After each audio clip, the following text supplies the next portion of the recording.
What's going on, guys? So I'm going to go ahead and start this off by saying this is going to be a very difficult video to go through with. I've made this video 100 times over.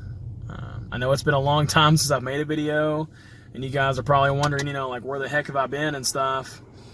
Haven't made a video in a long time, and it seems it's kind of crazy because I went there for a little while and had a streak going on, and I hate that I haven't been able to see you guys, and you guys haven't been able to see, any of my work and stuff.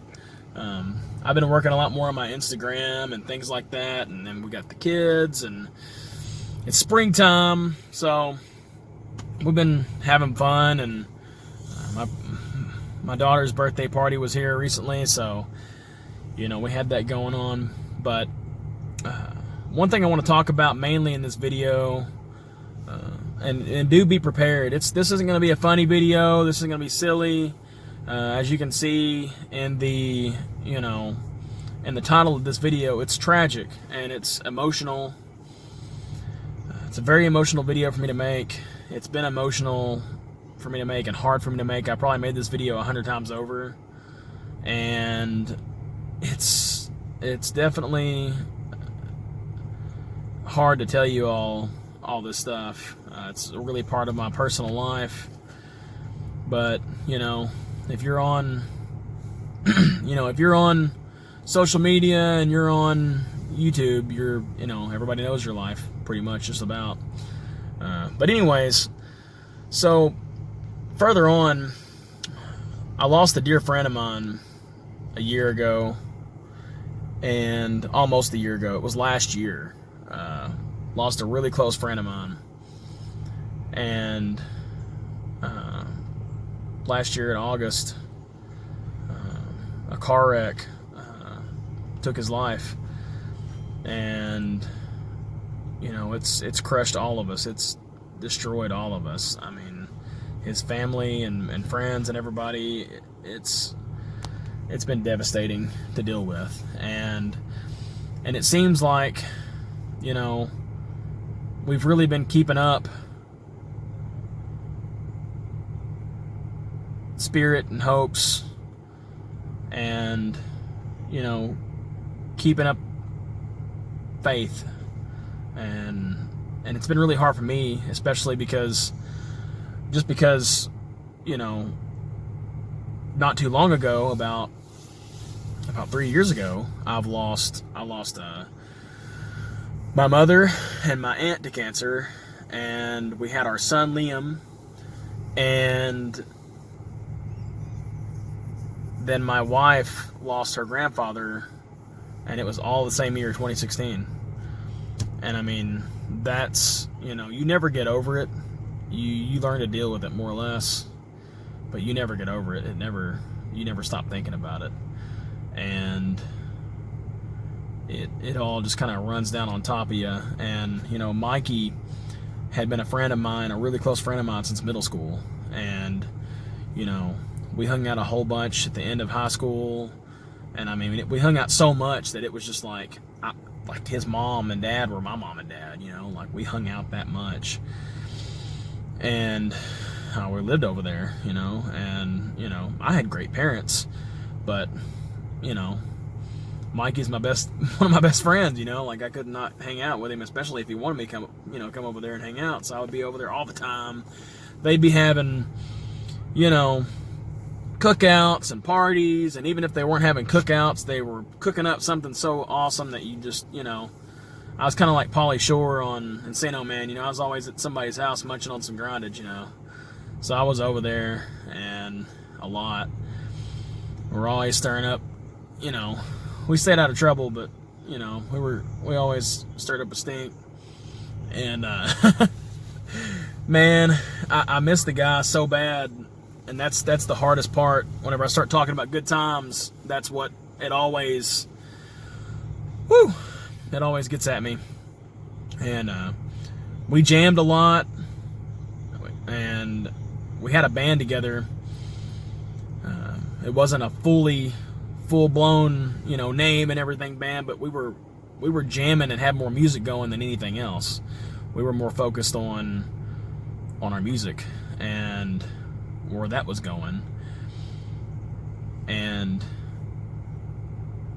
he was my bass player and slash guitarist. Like, we, you know, he filled in whenever I was doing solos and leads. Like, he would fill in, and I had to have him, even if another band was trying to get me in.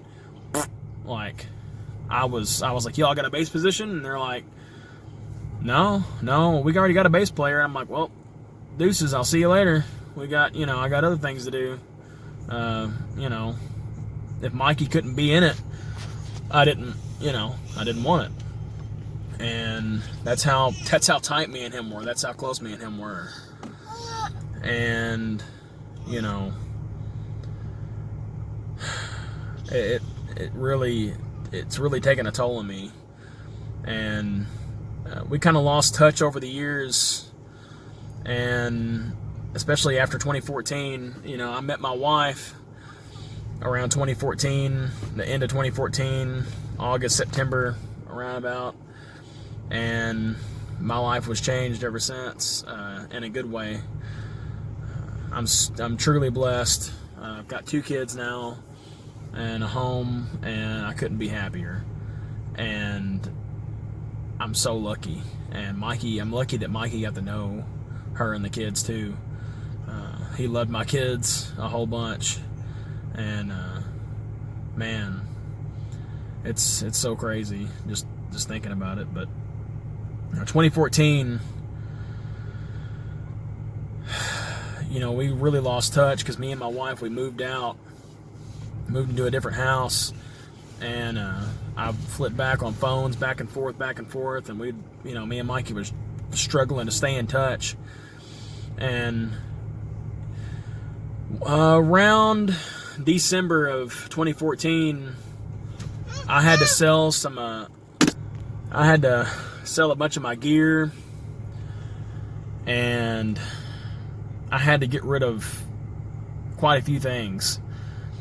And at that time, I had a guitar that was dear, like super duper important to me, and had invested a lot of money in, and I was stupid. I had to let it go. I should have just asked for help, but I had to let it go. Me and my wife had a house, and I was determined to keep us in that place. So I sold that. Plus, Christmas and things was around there, and it was our first Christmas together, you know. So I was like, oh, we gotta do this together and stuff. And we took a trip to Guitar Center, and I sold my amp. I had 2 amps. I sold my head and my Dean ML. I had a 197 of 333 Dean Primal Concrete Sledge guitars. I had one in the case, and I picked it up off of another really close friend of mine, Michael Bratcher. You've heard me talk about him in other videos. You know, Mr. Bratcher, Guitar Addiction for Life is his handle on Instagram and YouTube. Give him a shout out. Check out some of his videos if you can. But yeah, you know, me and him, heck, I grew up with him jamming a lot. He's taught me a lot of stuff that I know. And Michael Bratcher, and he had that guitar, and he's like, dude, I knew you would love this, you know. So you know, it's up for grabs if you want it. So I was like, take my money, you know. Like, I'm sure we worked out some sort of a deal. I don't remember exactly how the deal went, but we worked out some sort of a deal. I got the guitar, and that was way prior to 2014. I'd had it for about a year or so, and I sold it to Guitar Center, and like, you know, they didn't give me much. You know how Guitar Center is. They're like, you know, it's kind of like a pawn shop. They're going to look up the prices online. They're going to look at Dean MLs. They're not going to look at Dean Primal Concrete Sledge, whatever, until they buy it from me and try to sell it. And, you know, that was hard for me to do, but it was easy at the same time because I loved us a lot more, and I was really focused on us doing that, So we sold it, and not too long after that, I had told Shoulders about it, and he was just blown. He was just, flabbergasted. He was like, "What?" Like he was freaking out. Where'd you sell it? When'd you sell it? How long ago? When was it? He's detail. And I gave him all the details, and I feel like a little bit after that, he was like, "Dude, I've got something for you, and you're gonna be blown away. But we've got to hang out," because we hadn't been hanging out hardly at all. Like we had hung out all the time before that, and then whenever I got with my wife and we moved, it was work, money, bills. It really sucked, even for us. And every time we had a moment to share together, we were trying to share it together because we were always working, trying to pay these bills. And I didn't hardly even hang out with my family. So, I was like, "Dude, we're definitely going to get together. And you ain't got to, you don't have to give me nothing." He's like, "No, dude." He said, "I've got something of yours that you're going to want." And I was like, "Dude, no. No way." And, I had an idea of what it was. He's like, "You probably know what it is." And at first I really didn't. At first I had no idea. At first I was like, "What could it be?" Because, there was stuff I'm pretty sure I left at his house, and there was stuff that we had traded back and forth on, and whether it's CDs or whatever, like I was like, "Well, yeah, man." But a little bit down the road I was thinking, no, he didn't, go do that. Well, not too long after that, buddy of mine, of ours, Kalen Oldham, he called me. He was like, "Dude, did you get it yet?" And I was like, "Did I get what?" And he was like, "Did you get that guitar yet? Mikey got you," and stuff. And I was like, "No." And he was like, "Oh, dude, no." And I was like, he spilled the beans, and he was mad, like Mikey, he was freaking furious because it was supposed to be a surprise. And it still was, regardless. And I was like, "Dude, like we were just, freaking out." And he told me, Mikey told me, he said, "Dude," he said, "now that he's like, we're going to have to jam." And he said, "I'm getting this back for you because I want us to start a band again." And I was dedicated on top of that, like wanting to do that. But like I was saying earlier, life happened, and things got crazy. And one thing, all of a sudden we were in another house that we were thinking we were going to be able to buy and purchase, and then the person backed out on us.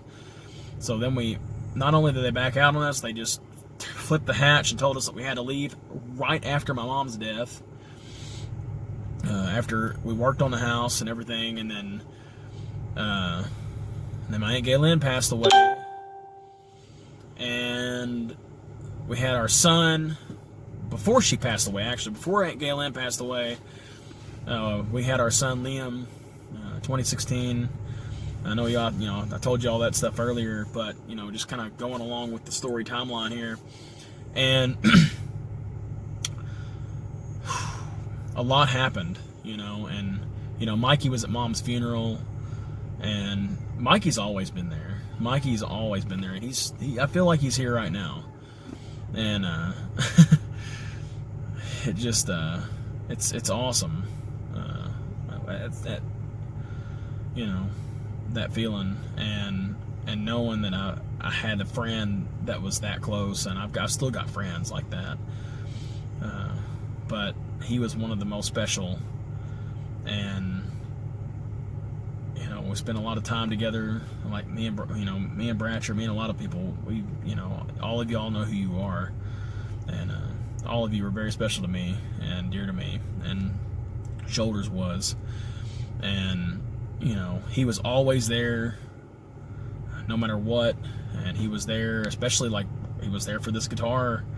And for me, whenever I was at a hard time, he was at hard times. Whenever he bought that guitar, I'm almost positive that he probably didn't have the money to even buy it, and he went and bought it.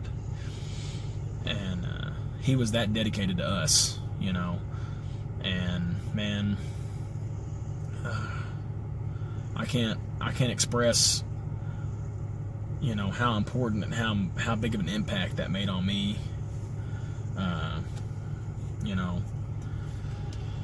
It's getting a little bit dark. It made a huge impact, and I'll never forget it. I'll never forget all the things that he's done for us. We here recently, his mom and dad threw a memorial walk in memory of him to the Bluffs. That's where me and him and Kalen and Coon and a lot of his friends, Tyler, Todd, and everybody hung out all the time. We went climbing out there and really hung out a whole bunch. And, we went on this memorial walk, and, his parents were like, we've got something for you.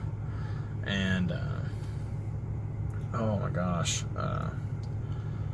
They're like, you probably know what it is, because I know he talked to us about, him getting it and the importance behind it. And he talked, about me a lot, apparently.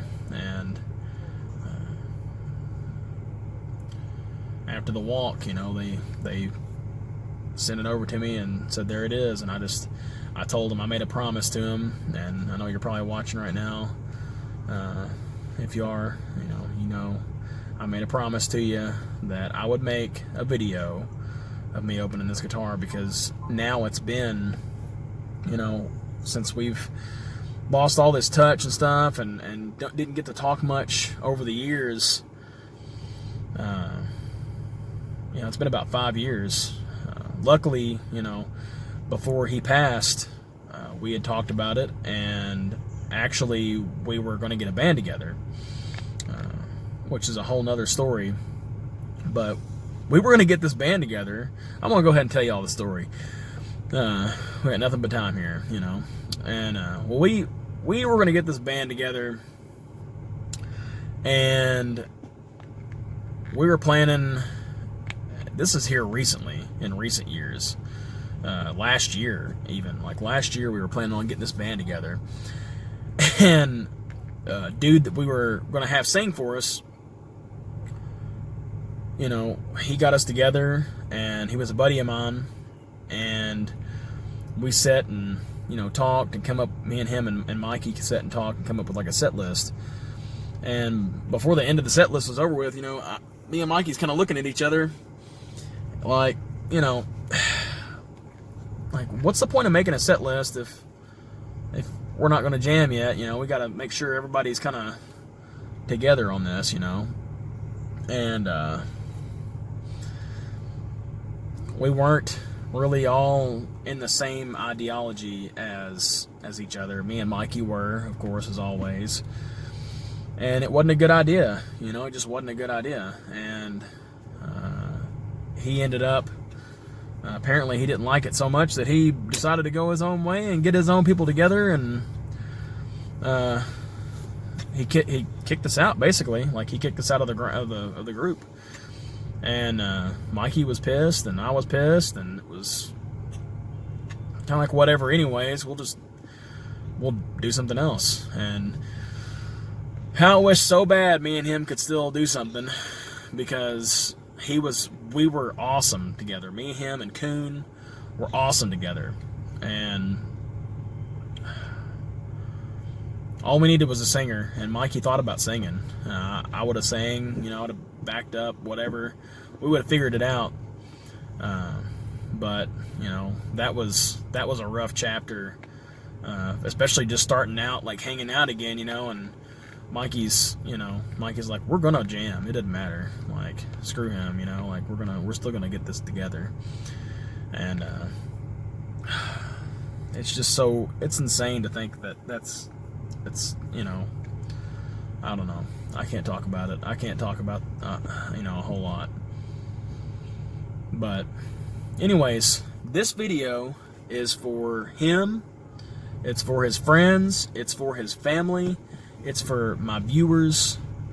Everybody that's watching needs to realize, and hopefully you all have friends and family as close as he was and Bratcher and everybody was to, to do, to appreciate and to enjoy time with. It's so important to make best friends in life, and he was a really one in a, you wouldn't find anybody else like him, and that's the truth. He was an awesome guy. He liked to do all kinds of things. He was very much so an enthusiast. He liked to do all sorts of things. I mean, he played guitar. He played this guitar that I'm going to show you guys. He played this guitar so much. And I mean, it makes such an impact on me knowing that he played this guitar that much. I love it. I love it, and I love having it back and loving that he played it that much, It just means a lot to me. It means more to me now than it did ever. And so here it goes. I'm going to open up the box and show you guys what's inside. Guys, so here's the big reveal. I haven't seen this guitar in 5 years. It's the Dimebag Primal Concrete Sledge Dean custom paint job. And this guitar meant so much to me to begin with. And the way this guitar had came around to me is mind-blowing. And I don't know, it's almost, to me, it's like a museum piece. A part of my life museum, really, more or less, because this thing has made a wild come around to me. And a lot of true family. I'll say friends, but they're true family. They're true friendly. They're true family. So these people were absolute family to me. And my brother, who got this back for me, he was an amazing guy. He was beyond amazing. And I'm gonna open this thing up, and it'll probably be silent because it's gonna be hard not to be emotional about it. But like I said, I haven't seen it in 5 years, so it's pretty incredible to get to see it in person again after so long, and to know that he got this back for me to have. So here we go.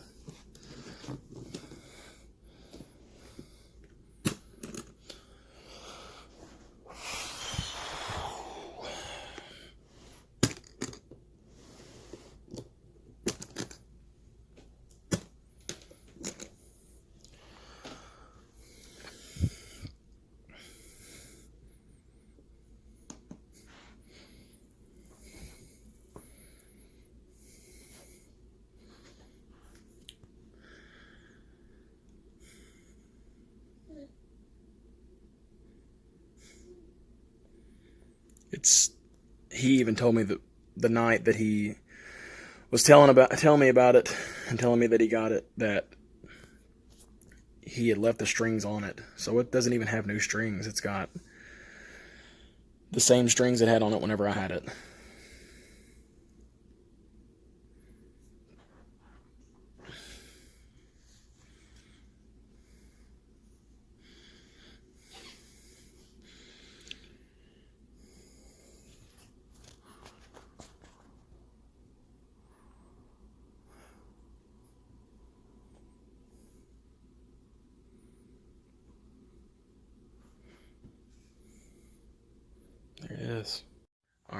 ran out of video footage there for a minute. But everything on this guitar is as it was when I sold it. Everything on this guitar. The strings, and you can tell, especially like on the little, like on the G and the B string and the E, little E down here, are like super brown, like super dark. Like he's played the crap out of this thing, and that really, really, really makes me happy too, that it's part of that. And I mean, it still has the plastic on the truss rod cover, and he tried his best to keep it. Like, he told me that even whenever he was over, that he kept it just literally as it was whenever he picked it up, anxiously waiting to give it to me. And it just blows my mind. I mean, this is part of his legacy and our history together, man. I mean, this is insane. It's absolutely crazy. He had even went as far to tell me that he told me he's never even hardly had to tune it, and that he didn't really, he finally figured out how to tune it, but he said he just kept it in the same tuning that it had been in, which was drop D. And it's just so wild.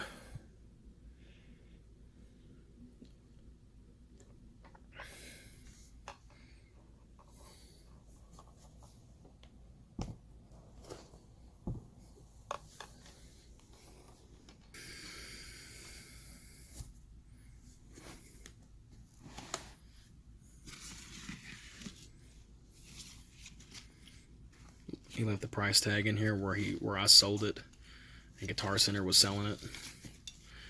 And still has the guitar strap that I had on there, the Marzio strap locks, everything down to the T.